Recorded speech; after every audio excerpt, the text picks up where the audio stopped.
साथियों, अगर हम पीएमएल एक्ट को पढ़ेंगे तो हमें एक कंसेप्ट जो है पढ़ने को मिलता है, पेमेंट सिस्टम ऑपरेटर, जिसको डिफाइन किया गया है section 2 sub clause R C में। आपको एक बात जो है मैं स्पष्ट कर दूं कि ये कॉन्सेप्ट जो है मूल रूप से एक्ट में नहीं था। वर्ष 2009 में जो अमेंडमेंट आया उसके जरिए जो है इसे पीएमएल एक्ट में जोड़ा गया और इस अमेंडमेंट का नाम था PML means prevention of money laundering amendment act 2009, जो कि फोर्स में है 6 मार्च 2009 से। ये क्या बोलता है शाब्दिक रूप से, a person who operates a payment system is called payment system operator, कि ऐसा कोई व्यक्ति जो पेमेंट सिस्टम को ऑपरेट करता हो वो पेमेंट सिस्टम ऑपरेटर है। अब साथियों, पेमेंट सिस्टम क्या है जिसके लिए अलग से मैंने वीडियो बनाया है, जिसमें आप उस कंसेप्ट को पहले पढ़ें कि व्हाट इज पेमेंट सिस्टम, उसके बाद हम पढ़ेंगे पेमेंट सिस्टम ऑपरेटर को। क्लियर है?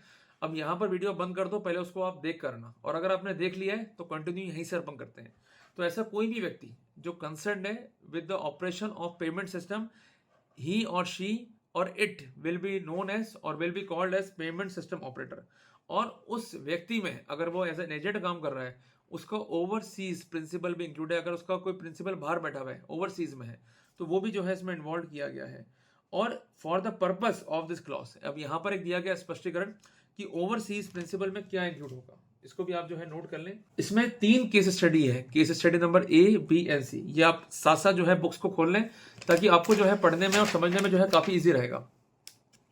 सब क्लॉज ए क्या बोलता है कि इन केस ऑफ ए पर्सन, अगर वो जो कंसर्न पर्सन है एक इंडिविजुअल है, such individual residing outside India, कि वो जो पर्सन है अगर इंडिया से बाहर रिसाइड कर रहा है, हु ओज और कंट्रोल और मैनेज इधर डायरेक्टली और इनडायरेक्टली। तो सबसे इंपॉर्टेंट बात क्या है कि वो ओ कर रहा है या वो कंट्रोल कर रहा है या वो मैनेज कर रहा है, या तो डायरेक्टली या इनडायरेक्टली द एक्टिविटी और function of payment system in India, कि पेमेंट सिस्टम इंडिया में है पर उसकी एक्टिविटी को यदि वो कंट्रोल कर रहा है या उसको एज एन ऑनर जो है उसने ओ किया हुआ है, या उससे वो कंसर्न है या उसके मैनेजमेंट से वो जुड़ा हुआ है, या तो डायरेक्टली या इनडायरेक्टली।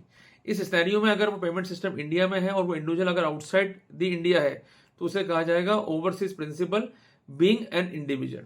क्लियर है? तो ये है case study number sub clause A के अंदर। अब सब क्लॉज बी क्या बोलता है, in case of Hindu undivided family. अगर आप में से कुछ लोग ने सीन जरूर पूछना कि ये HUF क्या होता है, वो आपको बताएगा भाई कि हिंदूज के केस में जो फैमिली थी पहले वो अनडिवाइडेड थी, अभी बिखरना शुरू हुए। पहले क्या थी? अनडिवाइडेड, कि चाचा या पिताजी हो गए या ताऊजी हो गए या आपके दादाजी हो गए, वो सब एक संयुक्त परिवार के रूप में रहते थे और अपना व्यापार भी करते थे। तो उसको एक कंसेप्ट के रूप में जो है लिखा गया, वो कंसेप्ट है हिंदू अनडिवाइडेड फैमिली।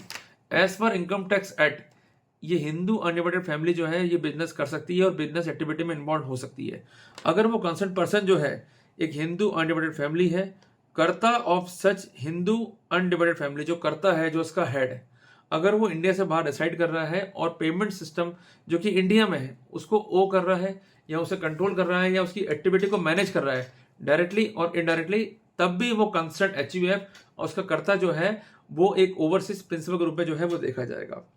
अब इन केस वो जो कंसर्न पर्सन है एक कंपनी है या एक फर्म है या एक एसोसिएशन ऑफ पर्सन है। कंपनी के बारे में आप सब जानते ही हैं कि कंपनी को जो है गवर्न करता है company act 2013।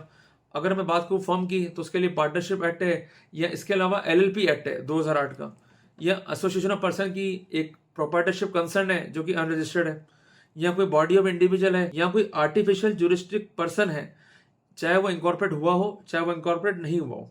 Such company or firm or association of person or body of individual artificial juristic person incorporated or not but they are situated outside India or exist करते हैं इस प्लेस में जो इंडिया से बाहर हो, बट वो payment system को ऑपरेट कर रहे हैं जो इंडिया में है।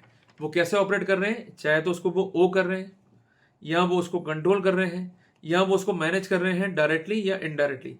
उसकी एक्टिविटी और फंक्शन को यदि वो इस तरह से कंट्रोल करते हैं then they will be considered as overseas principal being in the capacity of juristic person. तो ज्यूरिस्टिक पर्सन में क्या क्या है? कंपनी, फर्म या एसोसिएशंस, या इसके अलावा ऐसे समस्त आर्टिफिशियल पर्सन, भले वो इनकॉर्पोरेट है या नहीं है, रजिस्टर्ड है या नहीं है, भले वो इंडिया में रजिस्टर्ड हुए या इंडिया से बाहर रजिस्टर्ड हुए, पर अगर वो इंडिया से बाहर एग्जिस्ट करते हैं और इंडिया से बाहर एग्जिस्ट करते हुए वो इंडिया में स्थित पेमेंट सिस्टम को जो है वो कंट्रोल कर रहे हैं, तो इस सिनेरियो में जो वे कंसर्न फर्म्स हैं, ये जो कंसर्न एसोसिएशंस हैं, they shall be deemed to be overseas principal of the concern payment system. Clear हो गया? तो उम्मीद करता हूं कि आपको कंसेप्ट जो है वो क्लियर हुए होंगे, क्योंकि जब हम आगे पढ़ रहे होंगे तो ये कंसेप्ट जो है बार बार लौट के आएंगे, तो आपको समझने में जो है दिक्कत नहीं होगी। तो साथियों, अगर वीडियो आपको अच्छा लगा तो इसको लाइक और शेयर जरूर करना। मिलते हैं एक नए टॉपिक के साथ, तब तक के लिए जय हिंद, जय भारत।